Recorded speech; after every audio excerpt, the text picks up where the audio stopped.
What's going on, everybody, and welcome back to Master Crafted. It is Lane and Phil. We are here to talk about, some exciting new teasers. Another just great, flawless execution on a teaser by GW at Adepticon. Absolutely flawless. They nailed it as always. Phil, you got to watch that spectacular showing they had. What were your initial thoughts after seeing that? Well, like right off the bat, a lot of really cool models. I do appreciate the fact that guards range apparently needs more tanks. But I will say, Lane and I were talking in the pre-show. They're not Doran, so he's not running them. Nope. Get that shit out of here. so, I don't need it. so as of right now, they are not tempting Lane, but they do look cool. And like for me, as someone who runs Inquisitors in some of my armies, like that new Inquisitor, he's kind of weird looking. I don't know what he's going to attach to. I don't know if he's going to attach to like Rough Riders or if I could put him in other units, or is he just going to be like some solo dude running around murdering things? I do like my Inquisitors, but we'll see. Maybe Inquisition agents will actually be good. Imperial agents will actually be good. And Folger Piles is showing us all this weekend about how good they can actually be. But I will stop deviating because we are here to talk about 11th edition and the Mastercrafted thoughts on what we are all going to be bracing for, because I will just preface this with, we don't have enough information.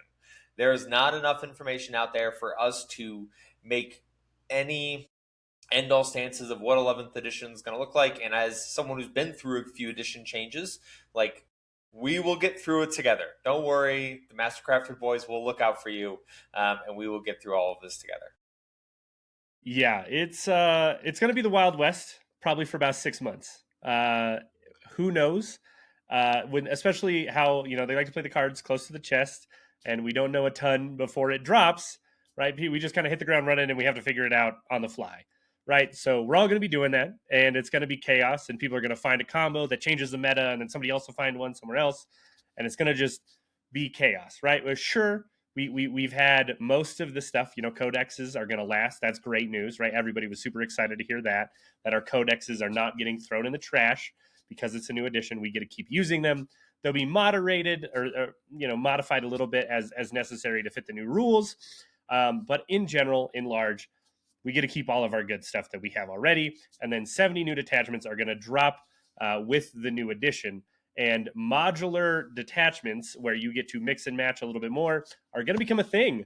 And I think just starting from the top, right, let's talk about that first. When it comes to just making your list, that's quite a big change. You can now maybe mix and match a little bit. We don't know what those are going to be, if you'll be able to use the old ones with some new ones, how that's going to quite look. But Phil, what are your initial thoughts when it comes to just how flexible that'll make you as a player making a game plan?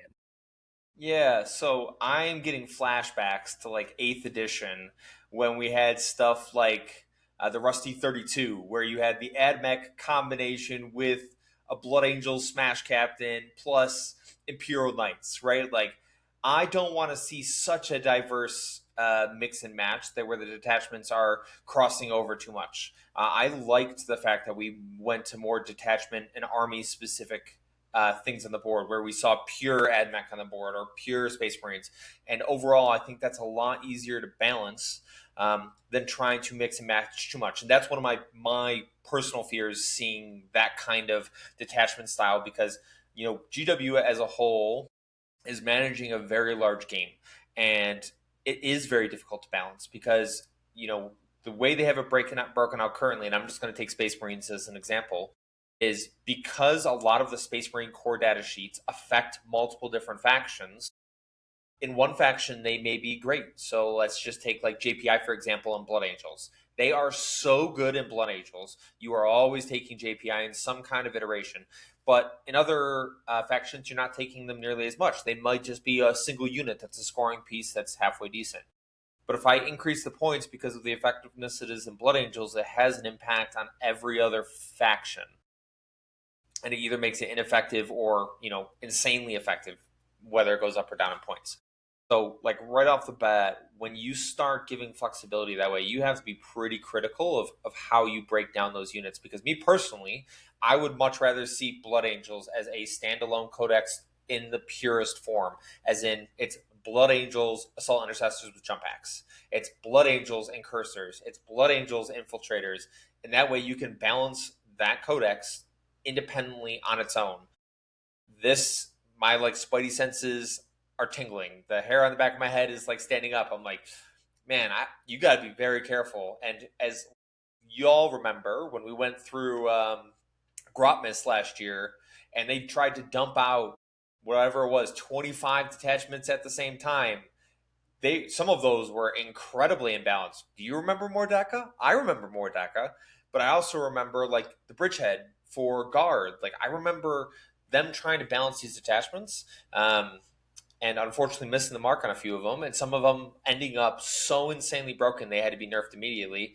And then on the other side, some of them were just so bad that the players that saw their new detachments were like, well, this is just bad. And they had to look in envious greed at the person who got the new hot detachment that, cracked us all. Yeah, it's definitely going to be very interesting to see how exactly they go about, kind of updating and changing all the current attachments. And I do agree. I think that's something we'd all really like to see. There hasn't been enough wording yet to really make a determination on, are they really going to hopefully plan to, and I hope that's maybe, a goal by the end of the edition at least, is to break off the Space Marine chapters into their own factions, right?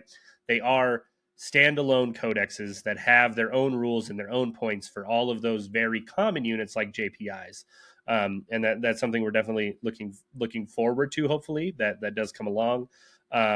But yeah, I think it's going to be a much more dynamic game with the flexibility that you have to be able to put, some things, that their example was Terminators getting to use some rules that really target them specifically, and bikers, right? One of the things before stream I was talking to Phil about was like, if we have Terminators in Wrath of the Rock, and we have, for Dark Angels, and then we've got Company of Hunters on bikes. There's some crazy stuff you could be doing with turn one deep striking Terminators and a turn one rapid ingress off of those two. Like if that's a combination, that's going to be an insanely high amount of pressure. And some of that infantry is also going to be -1 to wound on top of it, has a lot of that tankiness and durability, and it's going to really make the game a lot harder to, there's still going to be meta lists, right? People kind of solve and crack a way to kind of build, certain combinations, but it makes it so much more flexible that I think the creativity we're going to see in this first year of the edition, especially, I think is really going to be very interesting to see what people can kind of do by plucking some of the best rules for their different things that they're including, and kind of what all terms and conditions come along from GW when it comes to actually building, within those detachments, how many, rules they have in terms of limits on number of units you can take, or, points maximums, or things like that come along when you do have multiple detachments within your army. Yeah. Yeah, absolutely fair. And a few of these things, as we get into the rules of what it's going to look like going forward, one of the things that they did state, that stratagem stacking, AOC and being able to -1 to wound and -1 to hit, or having rerolls there, they are looking at removing all of those things. They are looking for trying to find a balance in terms of how you use stratagems. Obviously, that's going to mean the verbiage in stratagems is going to change for the ones that we have currently and what's going on in the future, and then how those phases and where the stratagem breakpoints are going to be in terms of when I can use the next one versus where the first one is currently. So like right off the bat, there's some armies that are going to get significantly impacted because of the fact that they can't stack stratagems. That's going to be a huge part for some of these melee armies that need two strats to have a unit really go off and kill something. Already, like right off the bat, that's going to reduce lethality across the board. And then there are some strats with like AOC and smoke, and people doing that on the same unit, that you probably won't be able to do anymore. Yeah. Yeah, having that go away, obviously within the same phase, like no matter what, at a minimum, that is out. I will say, between how eloquently worded it was during the show itself to what I've seen actually written by GW, vastly different answers. It's stretching from anywhere from within the same like round almost from what they said in the show. Like if you target with something offensive, you can't do anything defensive, which I think that's a little too far personally. I think you should be able to give them one offensive buff and then maybe one defensive buff. It is literally turn per turn, your turn, my turn, it resets, right? I think that would be fair. But if it is per battle round, right, then you also have this weird interaction of, oh, well, I'm going first and you're going second. So if I go second, I can use one offensively. I know they're going to be dead. So now that I'm going first, right, you go second, I go second. Sorry, I get to use my offensive strat, and then I get to use the defensive strat on them because we reset turns or rounds. Like that's not a fair equivalence. So I'm hoping it's not that. Um, and then the most minimal one is just limiting it per phase, right? If it's only per phase, that's just a very small downgrade from where we were at. From what they talked about during the reveal itself, it sounded like that was not the case because they had very specific examples of not being able to grenade and then re-roll a charge. Right, those are two separate phases. So I assume that's not the one we're going to see, but that would have the least impact if we did see it. And I think I'd be okay with anything ranging from only one per phase to only one per turn, but it resets my turn, your turn, my turn, your turn. If they do it per round, I think that's just going to lead to some really shitty feels bad in terms of who gets to benefit from that more based off going second or going first. Yeah. Yeah, absolutely. And that is not the only significant change that we're seeing. One of the biggest, and it's caused a lot of angst amongst the community, is units that are hidden in terrain that start to match in terrain and have not shot. They pretty much get loan out 15 for that unit. So that is a very interesting mechanic, and I've seen both sides of it. Occasionally I'll go on Reddit and Discord and some of these communities that feel strongly one way or another about it. Like the Tau community feels a certain way about it because they need to be able to shoot. They need to be able to have an opportunity to pressure you before a melee army gets up in your face. And then some melee armies are like, well, now like you can't even touch me and I'm coming to get you. Like 15 inches, if the movement mechanic stays relatively to the same to what we have right now, like 15 inches is not a lot for a melee army to cross the distance to get close to you to actually get into combat. Yeah, that is very, very interesting. Yeah, and I guess I didn't see the terms and conditions that you're talking about of having to start in terrain.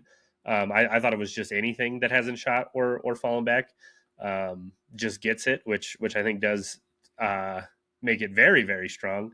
But they also said that even then in their it's not going to be everything from the sounds of it, right? Like who knows if that includes tanks, right? Are you able to just sit a tank out in the open and be like, well, he hasn't shot yet, so you can't see him, like to me personally, as much as I would love to just be like, well, yeah, I start my Dorn right there. And if I'll pre-measure, I'll be outside of 15, no matter where you move, you can't shoot me, but I am as absolutely threatening as possible in the open.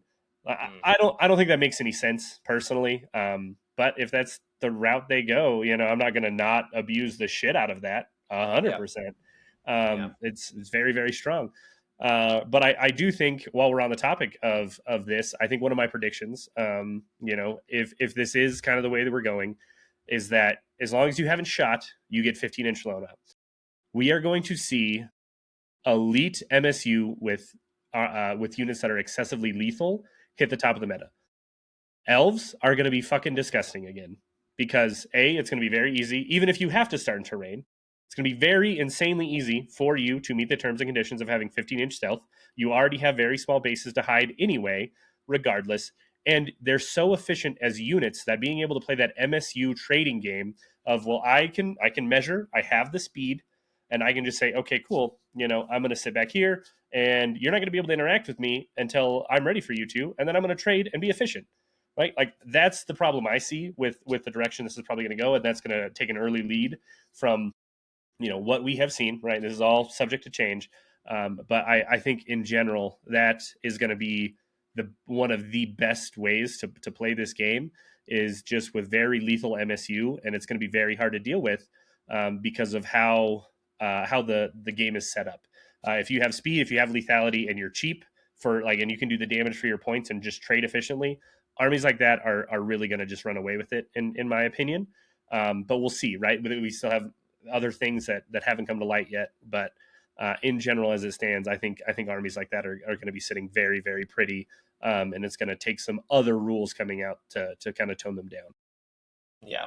Yeah, absolutely fair. But I want to get into what I think is going to be the most impactful part of GW's changes for what 11th edition looks like, and that's going to be the terrain and the objectives. Like we can spend hours talking about our predictions. So I'm going to preface this again for those that are already typing into the comments, like, "Oh yeah, this is great, I love it." Like we don't know enough.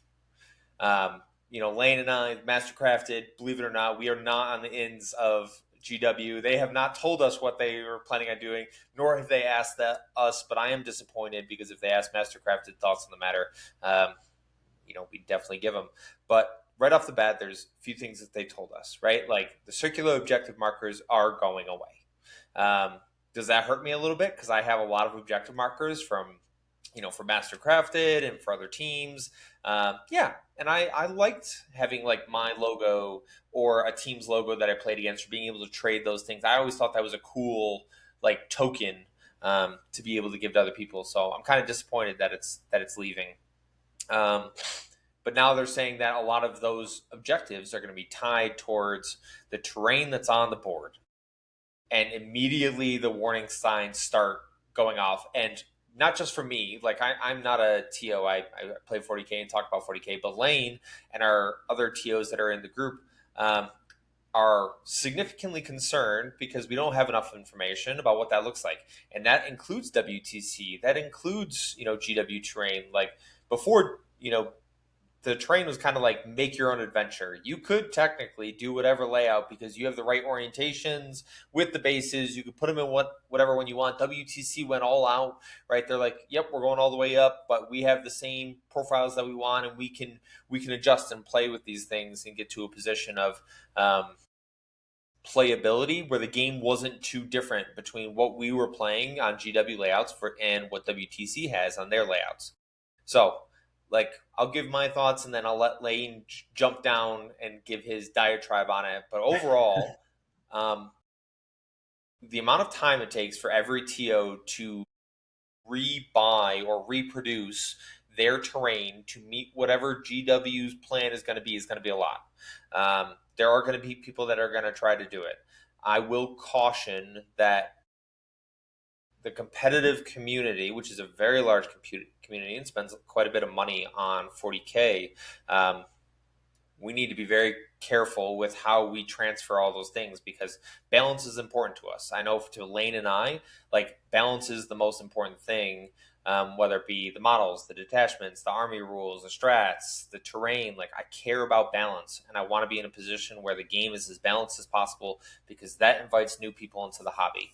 Because previously, when the game was unbalanced, well, you would go into the player that is playing a competitive list and you would not even stand a chance. Like you wouldn't even be playing the same game as them because the game was so unbalanced. So I am a little concerned that we are going to go to a point where the 40K community is going to try to balance this thing, and GW's got to make sure that they give the tools that it takes to actually balance the game on the layouts and terrain. Yeah, I think that's one of the biggest parts of the reveal, that just it needs the most additional questions answered because it affects so much, right? They had mentioned that objective markers are gone, like you're saying. Things are going to be in terrain. All right, well, what does that look like for TOs who have collected X amount of terrain over the past 3 years for this edition? Right? Are we going to at least use the same profiles? Are we going to be able to use the same ruins and walls? They talk about wanting to have like holding relics and other things like that, right? Like, are we going to be able to use our 4x6 small ruins to represent where that is, and then we're just going to change what little cool things we put on top of those, um, as just kind of thematic things for markers, and then we still get to use the profiles to determine who has X amount of models on to hold it, or OC, whatever the case may be, whichever direction they decide to go. That is a very big concern when it comes to the future. WTC, I know, has been talking about they would like to try to consolidate and work with GW to all be playing kind of under the same set of rules and everything, right? We don't have two different systems anymore, and stuff. Like if they're able to accomplish that, that's very cool. But how much is that going to shift between kind of what the GW layouts are? Are they going to get more WTC ish and vice versa? I think that's a very big question for TOs and for players, right? We've already seen changes get talked about that. Rolling charges is now you get to select your target after and stuff. If we get to very WTC boards and then we have these rules, right? Like it's going to be like, it might be a little hard not to be playing some melee armies right now, right? But a lot of the and this is a little bit of a tangent while I'm bringing it up, but I really hate personally. I don't like the fact that they're taking away the ordering of activations. I think that takes a lot of player autonomy out of the game. That they're getting rid of that. You're gonna charge with everything. You're gonna pile in with everything, and then you're gonna fight with everything. So you can't keep getting extra. You can't go get past people's screens. As a guard player, I love hearing that. You're gonna hit my wall of fucking idiots because you don't have any shooting, and you're gonna just stand there because even though you piled in, you never were able to do the 6 inch into me to ever fight my tank because you had to pile into my screen, right? Yeah, let's do that. That sounds like a great idea. I just get more efficient screening. It sounds great. But going back to the terrain and everything, my other big concern is they talked about missions aren't going to be set anymore. It's going to be based off of what army you're playing and what army your opponent is playing, and then you'll kind of compare and stuff, and then there'll be kind of this matrix within it, right? Like how does that affect teams, right? How are we gonna have just, oh, you're just playing against them? I felt like actually having the little bit of stability of variety within a not only singles but what teams as well, by knowing what your packet was. I felt like that gave you a little more as a player, some kind of like control, and like it put it on you to figure out how you're going to handle playing on those missions that you're going to see, right? And now you don't know what you're going to be playing all weekend. And for one, it sounds like I don't know how complex the matrix is and stuff, but if it's only my three options versus your three options, that's 9 different potential missions. But the overarching type, if my specific mission is I have to hold stuff and I have to deny you from killing stuff, or I have to deny you from holding stuff, or I have to do what, it's still only 3 different games I'm playing every single fucking game because my game plan didn't change because I took my army, right? We'll see how that comes about and how that progresses. But I honestly thought that was one of the best parts of 10th is like I, as a player, I had to figure out how to be able to handle everything from purge the foe to terraform, because like that was actually the fun part, the hard part, right? If my mission is now, well, I have to play an army that's just going to kill the shit out of you. There's some armies that can just definitely do that, right? Like I don't think that is a very rewarding system potentially, but we'll see. I have faith that hopefully GW has gone to far lengths to test this and balance this, but we will see. Yeah, do you have any concerns, Phil, looking at that with some of the armies you play of like, how are you going to go about potentially looking at that Yeah, matrix that it kind of yeah, sounds it like we're going to get? feels very fixed to me, which is there's two sides to that coin of like when I can build a game plan off of fixed objectives, the game plan is exactly the same. So I'll use Matt Evans as an example because his NIDS has been tearing up the meta recently, but not because he's been killing anything, but because his list plays one game plan. It doesn't care what mission it's on. It plays cleanse and it plays engage, and it does that every single round. For me personally, that does not sound very exciting. Like I like the despair. I like the diversity in the actions that I'm taking. Of like I like the randomness that leads to, hey, I built my list to handle anything, and I'm showing that I could do handle anything by saying like I can draw whatever secondary. I know I can score. I have a game plan to score all these secondaries. Versus you telling me, hey, you're pretty much going to be on fixed, and all you got to do is kill things. Well, I got some armies that could just, if I don't have to trade with you and hold primary, and all I have to do is murder you, like I got some armies that could do that. And I got some armies that used to suffer because they couldn't do the terraform, or they couldn't do the trade game, or they couldn't do the hidden supplies, right? Where they can go out there on objectives. If they just need to murder you and I get the same amount of points for murdering you that you get for like holding something or doing an action, I'm going to win that game, because at the end of it, you won't have anything left to score any hold points, and I will still be on the board. Um, so like, yeah, I'm very cautious as to whatever that's going to look like, because overall, fixed fixed primaries, fixed secondaries is going to be interesting in terms of how that plays out. And I'm very curious. I'm open to chaos. I wish is what they did with this last spell and status slate. I wish they would have said 10th to the wind and be like, hey guys, we're going to flip it all on its head. We're going to make all this shit dirt cheap. We're going to make Necrons 350 points. Like, we're going to go crazy with the rules because, hey, it's only 3 months left. Let's make it a little wild.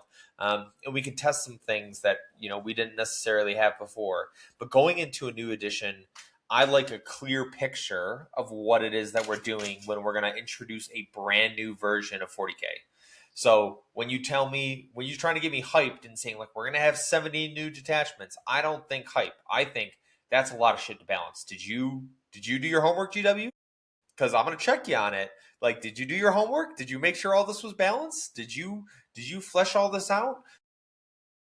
I mean, did you get with the Art of War guys? And because I know they're a part of that group, like they're a part of the community that helps out with rules writing.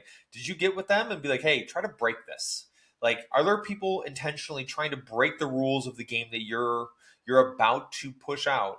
Because the last thing I want is like 11th edition to fall flat on its face. I love this hobby. It's something I enjoy to the point that when Lane and I decided we're going to talk about it on YouTube. That's how much I love this hobby. I don't want 11th edition to fall flat on its face or stumble as it gets out the gates, because 9th edition was so good and 10th edition I really enjoyed.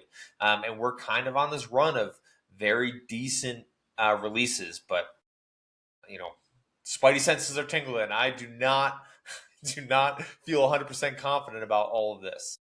Yeah, definitely some apprehension going into this. Not gonna lie, and that might be because I have like over $3,000 at MDF. I'm sitting here waiting to cut and turn into WTC terrain. That I'm trying to find anybody who can tell me not to do it, or like, hey, we know it's fine, right? So if any of you out there have heard anything concrete, please message me, because I need to know if you know anything, because I do not want to just be like, oh yeah, I literally just cut $3,000 worth of MDF terrain, and spent just like 4 weeks doing this for an event that is immediately going to be outdated, like right after it's done. So yeah, that's exciting. But going back to kind of that hierarchy of kill stuff, hold stuff, do actions, right? Like what we kind of talked about with fixed stuff is, in general, hold stuff is always going to be the worst fucking option, like almost guaranteed, as building a game plan. In my opinion, obviously, we still have to wait until everything comes out and stuff, and it might be more rock paper scissories, and you can pick kind of before your game with your opponent. But if it's kind of a set thing, right? We're in a very lethal state of 40K, right? +1 to wound. It doesn't seem like it's fucking falling off of Ultramarines any fucking time soon, right? You're not going to hold a fucking thing.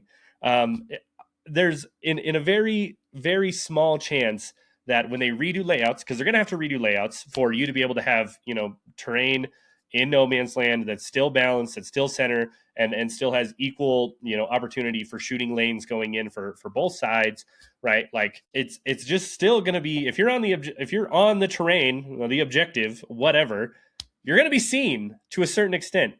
Like there's no way to not have it. Like, sure, they might be, sidelines that you can be punished if you don't screen properly and this and that, like that's going to happen. But for the most part, if you're going to be dealing with holding stuff, it's going to be in spots that I feel like are going to be pretty punishable. And that's my worry. So if hold stuff is one of the options, I'm going to tell you kind of early doors, unless we see some major changes, let's not start with that being our game plan, right? We want to kill stuff, or we want to do actions. If you're a trash army and you have a ton of stuff, you can just go stand on that, kill kind of whatever you need to off of it in order to hold it. We're going to assume that, you're still gonna, similar to cleanses now, right? You're gonna have to control it to actually do your action or whatever, if that's something that exists. But killing shit or doing actions is how you're gonna score a lot of points. Holding stuff, unless it is timed at holding at the end of your own turn, which is doesn't make any sense because that would still be the prerequisite of doing actions. I don't know, but I would not make that my game plan. This is a very killy game. If do not be like, oh, horde guard, here I come. That's a bad example. Recon's still busted. And I don't know the change to cover. We haven't talked about that, Phil. Your thoughts on going to, from the sound it's going to be -1 to hit instead of +1 to save. That's a huge change. It is, absolutely. And if we see the strip cover mechanic still stay similar, because it is a relatively popular thing, there's a lot of strats that do it, units that do it, but -1 to hit, just math wise, because it affects it earlier in the action chain of when you're rolling dice, it's going to affect more dice. But if we don't see a change to rerolls, or we do see a change to rerolls, and we see more of a push to sustained hits, which is something that is rumored as well, like that could have a huge impact on the game. That could be incredibly drastic in terms of how some units are effective. Because -1 to hit is fantastic, but it's fantastic because cover is just everywhere currently in the game of 40K. They they're going to have to rethink of how cover works, because all it takes is I put one idiot behind cover, or you have one idiot that can't see my unit, and my whole unit gets covered. Yeah, yeah. So That's going to be a very major change because when it came down to making saves, right, and you had to allocate it per model, right, that was a big difference, right? At this point, I do think that is a change we're going to see. Your entire unit is going to have cover, otherwise you don't get the benefit. Would be probably the way they are going to go. They could go the other way, but I just don't think it makes sense because then you put one dude behind a wall and it's just like now you're -1 to hit for no reason. Yeah, so we'll see kind of how that goes. I do think that does make it very very different. I do think from a guard perspective, start looking at the stocks of things in your armies that have some different rules. Right, for me, Leman Russ battle tanks are going to be the biggest winner in the guard codex. If cover actually gives things -1 to hit, and we're going to be shooting things on terrain, right? We now have reroll hits, so sure, I'm 3s back to 4s again, but at least I'm re-rolling all of my hits because I'm going to need it with -1 to hit. And then also, since you're not getting +1 to save from cover, the AP1 on that shitty ass cannon actually finally fucking means something, right? Now that you're not getting +1 to save, right? So things like that are going to be some shifts we see in just kind of the balance of what things are actually good and stuff. The difference between like my Exterminator giving me +1 AP to where Hellhounds don't make me -1 to save now, like that's a huge shift on which one of those two tanks is actually the better support piece, because not being -1 to hit against an important target is a fucking huge thing. So we'll see what all it takes for things to actually have cover, and I'm really interested to see where they go kind of with that system. But yeah, it's because man, it's very hard to have a good set of rules. I think they nailed it with 10th. I'm interested to see what they do in 11th. yeah, and Blaine and I are just standing here with bated breath because the changes will keep coming. I'm sure more leaks will come out. I am sure we are just in a position now. We are just like scraping for as much information as possible. So, if you have thoughts about Adepticon and the rules of 11th, please throw them down below. Hit us up in the Discord. We love talking about 40K, but we still have about 3 months of 10th edition, and we still got more tournaments to go. We still got more 40K to play. We got a huge teams tournament in Wyoming that Lane and I will be going to, Lane being the TO, and I will be playing with Mastercrafted. So looking forward to that. But I hope to see you all soon. Lane, any final closing thoughts? No, I think that's it. Looking really looking forward to 11th. We're gonna have to be dropping a ton of content, Phil. We're gonna be some busy bees with Yeah. 70 detachments to review. Call the boys. We're gonna have some episodes getting cranked out to talk about all the new sauce and all the new just general core rules that we're all gonna be playing with.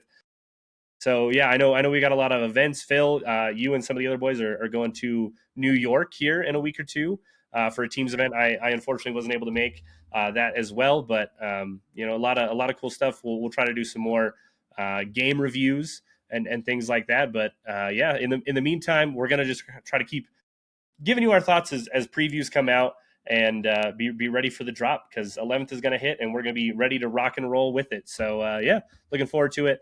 And last but not least, do not forget that victory isn't given, it's forged, and it's forged right here on Mastercrafted. We'll see y'all next time.